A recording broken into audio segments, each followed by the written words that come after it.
Hello friend, સ્વાગત છે તમારું મારી ગુજરાતી રસોઈ ટિપ્સ ચેનલમાં। તો આજે આપણે બનાવીશું ઠંડીમાં પીવાની મજા પડે તેવો restaurant style hot and short soup બનાવતા પહેલાં જો તમે મારી ચેનલ ઉપર નવા આવ્યા હોય તો મારી ચેનલને સબસ્ક્રાઇબ કરી રાખજો। તો ચાલો આપણે હોટ એન્ડ શોર્ટ સૂપ બનાવવાનું શરૂ કરીએ। તો સૌથી પહેલાં મેં અહીંયા ગેસ ઉપર એક કઢાઈ રાખી છે। તો કઢાઈની અંદર આપણે અહીંયા 2 ચમચી તેલ મૂકીશું। તો સૂપની અંદર અહીંયા તેલ વધારે પડતું નથી આવતું, એટલે આપણે અહીંયા 2 ચમચી તેલ મૂકવાનું છે। આપણે અહીંયા વધારે પડતું તેલ નથી મૂકવાનું। તેલની જગ્યા પર તમે અહીંયા બટર લેવા માંગતા હોય તો તમે અહીંયા બટર પણ લઈ શકો છો। તો આપણે અહીંયા 2 ચમચી તેલ લઈ લીધું છે। તો હવે આપણે તેલને ગરમ થવા દઈશું। તો તેલ આપણું અહીંયા ગરમ થઈ ગયું છે। તો હવે આપણે સૌથી પહેલાં એની અંદર 2 ચમચી જેટલા ઝીણા સમારેલા આદુના ટુકડા ઉમેરીશું અને સાથે આપણે અહીંયા ઝીણું સમારેલું લીલું લસણ ઉમેરીશું। જો તમારી પાસે આ રીતનું લીલું લસણ ના હોય તો તમે અહીંયા સૂકું લસણ પણ લઈ શકો છો। અત્યારે શિયાળાની સિઝન ચાલે છે તો અત્યારે માર્કેટમાં લીલું લસણ એકદમ સહેલાઈથી મળે છે, એટલે આપણે અહીંયા લીલું લસણનો ઉપયોગ કર્યો છે અને સૂપનો પણ સ્વાદ એકદમ સરસ આવતો હોય છે। એટલે તમે આ રીતે ઘરે સૂપ બનાવશો તો તમને લાગે જ નહીં કે તમે અહીંયા ઘરનું સૂપ પીવો છો, તમને બહાર જેવો જ સ્વાદ લાગશે અને પીવાની પણ તમને અહીંયા ખૂબ જ મજા આવશે।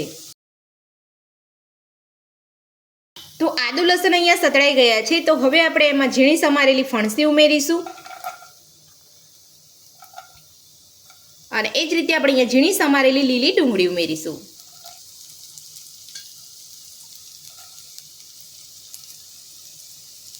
સાથે જ આપણે અહીંયા ઝીણી સમારેલી કોબીસ ઉમેરીશું અને ઝીણું સમારેલું આપણે અહીંયા ગાજર ઉમેરીશું। તો બધું જ મેં અહીંયા 2 ચમચી જેટલું લીધું છે। જો તમારે અહીંયા સૂપની ક્વોન્ટિટી વધારે બનાવવાની હોય તો તમે અહીંયા વધારે પણ લઈ શકો છો અને જે આપણે અહીંયા લીલી ડુંગળીનો જે લીલો ભાગ છે એ આપણે અહીંયા પછી ઉમેરીશું। તો બધું જ આપણે અહીંયા સાતળી લઈશું। તો જ્યારે પણ તમે અહીંયા બધું સાતળો ત્યારે તમારે અહીંયા ખાસ ધ્યાન રાખવાનું છે કે ગેસ તમારે અહીંયા ફૂલ જ રાખવાનો છે, મીડિયમ ટુ સ્લો ગેસ ઉપર તમે અહીંયા નથી સાતળવાનું। તો વેજીટેબલ તમારે અહીંયા ક્રન્ચી જ રાખવાના છે, વધારે પડતા કૂક નથી કરવાના। થોડા ક્રન્ચી રહેશે ને તો આપણે સૂપમાં જ્યારે પીશું ત્યારે આપણે બધા વેજીટેબલ આવશે એટલે આપણે પીવાની મજા આવશે। તો 2 મિનિટ જેટલું જ આપણે અહીંયા બધા વેજીટેબલને સાતળવાના છે અને આ રીતે તમે ફૂલ ગેસ ઉપર સાતળો એટલે તમારે અહીંયા હલાવતું જ રહેવાનું છે। જો તમે આ રીતે મિક્સ નહીં કરો તો બધા વેજીટેબલ જે છે એ બરાબર સતળાઈ નહીં અને બળી જશે। તો આપણે અહીંયા અધકચરા આ રીતે અહીંયા 2 મિનિટ જેટલું આપણે અહીંયા સાતળવાના છે। તો 2 મિનિટ જેટલું આપણે અહીંયા થઈ ગયું છે। તો હવે આપણે અહીંયા ગેસની ફ્લેમ ધીરી કરી દઈશું। તો બધા જ વેજીટેબલને આપણે અહીંયા અધકચરા સાતળી લીધા છે। તો હવે આપણે એમાં 2 ચમચી જેટલો રેડ ચીલી સોસ ઉમેરીશું। તો 2 ચમચી રેડ ચીલી સોસ ઉમેર્યા પછી આપણે અહીંયા 2 ચમચી ડાર્ક સોયા સોસ ઉમેરીશું। બધું જ આપણે અહીંયા સોસ ઉમેરીને મિક્સ કરી લઈશું।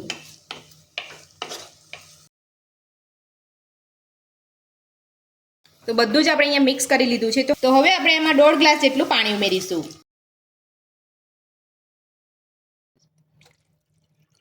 તો હવે આપણે અહીંયા બધું સરસ રીતે ઉકળવા દઈશું। તો આપણું સૂપ અહીંયા ઉકળે છે તો એના પહેલાં આપણે અહીંયા સ્વાદ પ્રમાણે મીઠું ઉમેરી લઈશું। મીઠું ઉમેરીને આપણે અહીંયા બધું સરસ રીતે મિક્સ કરી લઈશું। તો તમે જોઈ શકો છો બધા જ વેજીટેબલ પાણીમાં ઉપર તળી રહ્યા છે। તો આ રીતના તમારે અહીંયા વેજીટેબલને સાતળવાના છે। જો તમે વધારે પડતા અહીંયા સાતળી દેશો તો તમારા બધા જ વેજીટેબલ નીચે બેસી જશે અને સૂપનો સ્વાદ છે એ તમારો હોટલ જેવો નહીં લાગે। તો આ રીતના તમારે અહીંયા અધકચરા વેજીટેબલને સાતળવાના છે। તો તમને સૂપ પીવાની પણ મજા આવશે અને વેજીટેબલનો સ્વાદ પણ તમને સરસ લાગશે। તો બધું જ અહીંયા સરસ રીતે ઉકળી ગયું છે। તો હવે આપણે એની અંદર 2 ચપટી જેટલો કારા મરીનો પાવડર ઉમેરીશું। જો તમે અહીંયા સૂપને વધારે અહીંયા સ્પાઇસી પીવા માંગતા હોય તો મરી પાવડરનું પ્રમાણ તમે અહીંયા વધારી શકો છો। આ રીતે તમારે અહીંયા મીઠું અને કાળા મરીનો પાવડર ઉમેરીને બધું સરસ રીતે મિક્સ કરી લેવાનું છે। તો તમે જોઈ શકો છો આપણો સૂપ એકદમ સરસ રીતે ઉકળે છે। તો આ રીતે તમારું સૂપ ઉકળશે ને તો સૂપનો ટેસ્ટ પણ સરસ લાગશે। તો હવે આપણે હોટલ જેવો થીક સૂપ કરવા માટે 2 ચમચી જેટલો કોર્નફ્લોર પાવડર ઉમેરીશું। તો આ રીતે તમારે અહીંયા બાઉલમાં 2 ચમચી જેટલો કોર્નફ્લોર પાવડર લઈ લેવાનો છે અને સાથે જ આપણે અહીંયા 2 ચમચી જેટલું પાણી ઉમેરી અને કોર્નફ્લોર પાવડરને સરસ રીતે ઓગાળી લેવાનો છે. આપણે અહીંયા ડાયરેક્ટ નથી નાખવાનો. આ રીતે તમે ઓગાળીને નાખશો ને તો સૂપમાં ગાંઠા નહીં પડે. જો તમે અહીંયા કોરો કોર્નફ્લોર પાવડર ઉમેરી દેશો ને સૂપમાં ગાંઠા પડી જશે અને પીવામાં પણ મજા નહીં આવે. તો કોર્નફ્લોર પાવડર આપણે અહીંયા પાણીમાં ઓગાળી લીધો છે. તો હવે આપણે ઓગાળેલા કોર્નફ્લોર પાવડરને આપણે અહીંયા સૂપમાં થોડો એડ કરી દઈશું. તો જ્યારે પણ તમે અહીંયા એડ કરો ત્યારે તમારે ધ્યાન રાખવાનું છે કે થોડો એડ કરવાનો છે અને આ રીતે તમારે અહીંયા હલાવતા જવાનું છે. તો આ રીતે તમે અહીંયા કોર્નફ્લોર પાવડર ઉમેરો અને તો બી તમને અહીંયા થોડો પતલું લાગતું હોય સૂપ તો તમારે આ રીતે બીજું કોર્નફ્લોર પાવડર તમારે ઉમેરી અને આ રીતે તમારે અહીંયા ઉકળવા દેવાનું છે. તો તમારું સૂપ અહીંયા સરસ રીતે અહીંયા ઠીક થઈ જશે અને સૂપનો સ્વાદ પણ સરસ હોટલ જેવો આવશે. તો હવે આપણે સૂપમાં 1 ચમચી વિનેગર ઉમેરીશું. તો વિનેગર ઉમેરીને આપણે બધું સરસ રીતે મિક્સ કરી લઈશું.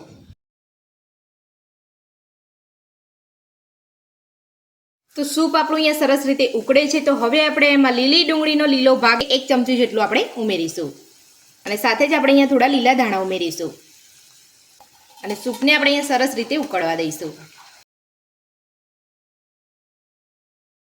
1 ચમચી લીલી સમારેલી ડુંગળી અને લીલા ધાણા ઉમેરીને આપણે સરસ મિક્સ કરી લીધું છે અને આપણું સૂપ પણ અહીંયા સરસ રીતે કૂક થઈ ગયું છે. તમે જોઈ શકો છો આપણે અહીંયા એકદમ પતલું નથી. અહીંયા સરસ આપણે અહીંયા સૂપની થિકનેસ આવી ગઈ છે. હવે આપણે ગેસ બંધ કરી અને ગરમા ગરમ હોટ એન્ડ સોર સૂપને એક બાઉલમાં સર્વ કરી લઈશું.